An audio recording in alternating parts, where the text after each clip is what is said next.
আসসালামু আলাইকুম এভরিওয়ান। তোমার প্রতি অনুভূতি গল্পের 7 নম্বর পার্ট। কিন্তু আমি ভাবছি অন্য কথা। রিমিকে পরে বলবো বলে রুমে চলে আসি আর ভাবতে থাকি রিমির সাথে রিলেশনে যাওয়া আমার ঠিক হবে কিনা। চিন্তা করে দেখলাম এটা রিমির ভালো লাগা হতে পারে, যার বর্তমানে কোনো পরিচয় নাই। তাকে ভালোবাসতে যাবে কেন রিমি? রাত তখন 8:30। রিমি আমার রুমে আসলো। রিমি এসে বলল, কি ভাবা হয়েছে? আমি বললাম, কি ভাববো? রিমি বলল, কি ভাববে মানে? বিকেলে স্যারে কি বলছি সব ভুলে গেছো? কি বলবো বুঝতে পারছি না। হ্যাঁ বলবো নাকি না? আমার তো মনে হচ্ছে রিমির সাথে সম্পর্ক মানে রিমির আব্বু আম্মুর সাথে বেইমানি করা। যারা আমাকে সাহায্য করলো তাদের মেয়ের সাথে প্রেম করব, এটা মনে হয় ঠিক হবে না। রিমি বলল, কি হলো বলো? আমি বললাম, রিমি আমার মনে হচ্ছে তোমার সাথে আমার সম্পর্ক যায় না, আর সম্পর্ক করাটা ঠিক হবে না। রিমি হয়তো আশা করেনি আমি এরকম একটা উত্তর দিব। রিমি কান্নামাখা কণ্ঠে বলল, কেন জানতে পারি? রিমিকে বুঝিয়ে বললাম, তোমার আব্বু আম্মু আমাকে এইরকম একটা বিপদে সাহায্য করেছে, তোমাদের বাসায় থাকতে দিয়েছে, এত রকমের যত্ন করেছে। আমি চাই না আমি তাদের সাথে বেইমানি করি। রিমি বলল, আমি এইসব মানিয়ে আব্বু আম্মু আমাকে অনেক বিশ্বাস করে, আব্বু আম্মু আমার চাওয়া মেনে নিবে। আমি বললাম, সরি রিমি, আমি এটা করতে পারবো না। রিমির চোখের কোণে পানি। রিমি বলল, তুমি কি আমার সাথে হয়ে যাও ঘটনার কারণে আমাকে ফিরিয়ে দিচ্ছ? আমি বললাম, কি বলছো এসব? তোমার মতো মেয়ে বা ভাগ্যের ব্যাপার। তোমার সাথে হয়তো একটা দুর্ঘটনা হয়েছে, তাই বলে আমি প্রেম করব না, বিষয়টা এমন না। রিমি বলল, তাহলে কেমন? আমি বললাম, সরি রিমি, এই নিয়ে আমি কথা বলতে চাই না। তুমি তোমার আবেগকে কন্ট্রোল করো, বাস্তবতা মেনে নাও। রিমি চোখে পানি নিয়ে রুম থেকে চলে যায়। রিমি আজ খাবার দিতেও আসেনি, আন্টি খাবার দিয়ে গেছে। আমি খাবার খেয়ে রিমির কথা বাদ দিয়ে ভাবছি ভাবির সংসারের কথা। এখন ভিডিওটা খুব দরকার। আমার সাথে জড়িয়ে পড়েছে আরেকজন। নিজে না হয় ছাড় দিব, কিন্তু তাই বলে ভাবির সংসার নষ্ট করে দিচ্ছি। আর আমার সাথে কথা বলার কারণে আমার পরিবার কিভাবে ভাবির মতো মানুষকে বাসা থেকে বের করে দেয় আমার তা জানা নেই। একসময় এই পরিবার নিয়ে আমি গর্ব করতাম, আর কেন জানি অজান্তেই ঘৃণা জন্মাচ্ছে। তাহলে কি এইসবের কারণ শুধুই আমি? আমি পাগল হয়ে যাচ্ছি। কেন যে মোবাইলটা ভেঙে গেল, মোবাইলে মেমোরিও রাখি নাই যেখানে দেখবো ভিডিও আছে কিনা। আর মোবাইলটা এমনভাবে ভাঙছে ঠিক করাও অসম্ভব। আমি অন্য কোনো উপায়ে ভিডিও পাই কিনা ভেবে চলছি। দুলাভাইকে কিসে যেন ভিডিওটা দিছিলাম, মেসেঞ্জার চেক করলাম, মনে পড়েছে ইমোতে দিয়েছি। আগের ইমো ফিরে পাওয়া অসম্ভব। সিমটাও নষ্ট হয়ে গেছে, আর সিম ওটাতে আম্মুর রেজিস্ট্রেশন কার্ড লাগবে। আর আমি আম্মুর সামনে দাঁড়াতেও পারবো না। আবার যদি দুলাভাই ভিডিও ডিলিট করে দেয় তো? আমি কোনো কুলো পাচ্ছি না খুঁজে। তবে আল্লাহর উপর ভরসা রেখেছি, যে আমাকে রাস্তা থেকে একজনের আশ্রয় রেখেছে সে হয়তো আমাকে আবার সম্মানের সাথে নিজের বাসায় নিয়ে যেতে পারে। হতে পারে তখন আমার পরিবারের লোকজন কিছু কিছু ভুলে তারা নিজেরাই লজ্জাবোধ করবে। শুনেছি কষ্টের ফল মিষ্টি হয়। পরের দিন সকালে আন্টি নাস্তা দিয়ে গেছে।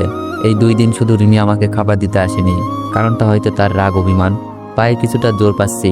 ডাক্তারের কথা মতো আমাকে 13 দিন পর আবার চেক আপ করাতে নিয়ে গেছে। ডাক্তারের ফলাফলে আমি ভীষণ খুশি। খুব বেশি যত্নে আর পায়ে চাপ কম পড়ার কারণে পায়ের অনেক উন্নতি হয়েছে। আমার মনে হয় এর জন্য রিমিকে ক্রেডিট দেওয়া দরকার, কারণ তার জন্যই এমন হয়েছে। আমি মোটামুটি হাঁটাহাঁটি করতে পারি। বাসায় আসার পর রিমিকে আর দেখছি না। অন্য সময় হলে রিমি নিজে যেত টেস্ট করাতে। দুপুরের খাবারটা আন্টি দিয়ে গেল। আমি একটু অন্যরকমভাবে আন্টিকে বললাম, আন্টি রিমিকে দেখছি না, কোথাও কি বেড়াতে গেছে? আন্টি বলল, না বাসায় আছে। কাল থেকে যে কি হয়েছে মেয়েটার, রাতে খায়নি, সকালেও খায়নি, এখন দুপুরের খাবারটাও নাকি খাবে না, শুধু রুমে শুয়ে থাকে। আন্টির কথা শুনে নিজেকে কেমন অপরাধী মনে হচ্ছে। বুঝলাম না একজনের ভালো করতে গিয়ে অন্যজনের খারাপ হয়ে যায় কেন। মুখ ফসকে বেরিয়ে গেল, ও আচ্ছা, আপনি জানতে চাননি এমন কেন করছে? না জানতে চাইলেও এখন গিয়ে হয়তো জানতে চাইবে। আর রিমি যদি এইসব কথা আন্টিকে বলে দেয়, আন্টি হয়তো কষ্ট পাবে। আন্টি মন খারাপ করে বলল, চেয়েছি কিছু বলছে না, শুধু কান্না করছে। যাক বলেনি, আর যেন না বলে এটাই চাই। আন্টি বলল, আচ্ছা তুমি খাবার খেয়ে নাও, আর পারলে রিমির মন খারাপের কারণ জানার চেষ্টা করো। কিছু কথা হয়তো আমাদের সাথে শেয়ার করতে পারছে না, তোমার সাথে করতে পারে। মাথা নেড়ে বললাম, আচ্ছা আন্টি, কারণটা তো আমি জানি, শুধু শেষবারের মতো বোঝানোর চেষ্টা করতে হবে। খাওয়া শেষ করে আমার পাশের রুমে রিমি থাকে। রিমির রুমে গিয়ে দেখি রিমি অন্ধকারে শুয়ে আছে। আমি লাইট অন করে রিমিকে ডাক দিলাম, রিমি। আমার কণ্ঠ শুনে রিমি ফিরে তাকালো। আমি বললাম, কি ব্যাপার রিমি, খাওনি কেন? খাবে চলো। সত্যি বলছি, রিমির চোখের দিকে আমি তাকাতে পারছি না। চোখগুলো ফুলে আছে, আর না খেয়ে চেহারার বাজে অবস্থা। রিমি অভিমানের সুরে বলল, আমি খাবো না। তুমি এখানে এসেছো কেন? আমি কে তোমার? আমি বললাম, রিমি প্লিজ বোঝার চেষ্টা করো, তোমার শরীর খারাপ করবে। এরকম পাগলামির কোনো মানেই হয় না। আঙ্কেল আন্টি জানতে পারলে কি হতে পারে ভেবে দেখেছো? রিমি বলল, তাই তো আব্বু আম্মুকে বলতেই তো পারি। আর যদি আমার কথায় রাজি না হও, খাবার একদম খাওয়া বন্ধ। রিমি তো দেখছে আমার কথায় পুঁজি করে বসেছে। আমি তাহলে ভালো করতে গিয়ে খারাপ করে ফেলি। আমি বললাম, আচ্ছা বইলো, আগে খেতে চলো। রিমি বলল, তুমি আমার কথায় রাজি হও, তারপর। রাতে খাওনি, সকালেও খাওনি, এখন দুপুর পেরিয়ে যাচ্ছে, তাই মিথ্যা বললাম। আমি বললাম, খাবার খেতে গেলে ভেবে দেখব। রিমি বলল, আচ্ছা খেয়ে নেব, তবে যদি পাল্টি মারো তাহলে বুঝবা পাগলামি কারে বলে। রিমির কথাই ভয় চলে আসে মনে। রিমি খেতে গেল। আন্টি অবাক, আঙ্কেল তো বলেই ফেললো আমার কাছে নাকি জাদু আছে। কি জাদু আছে সেটা জানলে তো বাসা থেকে বের করেই দিত। আমি রুম থেকে গিয়ে বসে ভাবছি। রিমি খাবার শেষ করেই আমার রুমে।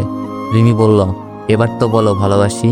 আমি বললাম, এখন রাত 10টা, একটু অন্যরকম ভাবে বলবো। রিমি অনেক আগ্রহ নিয়ে বলল, কিভাবে? আমি বললাম, একটা সারপ্রাইজ। আমার কথা শুনে রিমি অনেক খুশি। রিমির সাথে অনেক কথা হলো। রিমি আমার রুম থেকে যাচ্ছেই না, শুধু কথা বলছে। হয়তো ভাবছে আমি রিমির কথায় রাজি। আমি বললাম, হ্যাঁ রাজি, কিন্তু বেইমানি করতে পারবো না। রিমি চলে যাওয়ার পর কিছু কথা রিমির জন্য আর আন্টির জন্য লিখলাম, কারণ ঠিক করেছি আজ রাতেই চলে যাব। আমি পারবো না রিমির বাবা মার মনে কষ্ট দিতে। রিমির দেওয়া মোবাইল আর কাপড় চোপড় সবকিছু ফেলে শুধু সিমটা নিয়ে রাতে সুযোগ পেয়ে বেরিয়ে পড়লাম স্টেজের হাতে নিয়ে। দারোয়ান বাধা দিতে চেয়েছিল, বুঝিয়ে শুনিয়ে চলতে লাগলাম, কিন্তু। তো এভরিওয়ান, নেক্সট পার্ট চাইলে একটু বেশি বেশি কমেন্ট করুন আর একটু বেশি বেশি কপি লিঙ্ক করে দিন। হুট করেই কেন যেন আইডিটা ফিউজ হয়ে গেছে, তো সবাই একটু বেশি বেশি কপি লিঙ্ক করে দিন। ধন্যবাদ।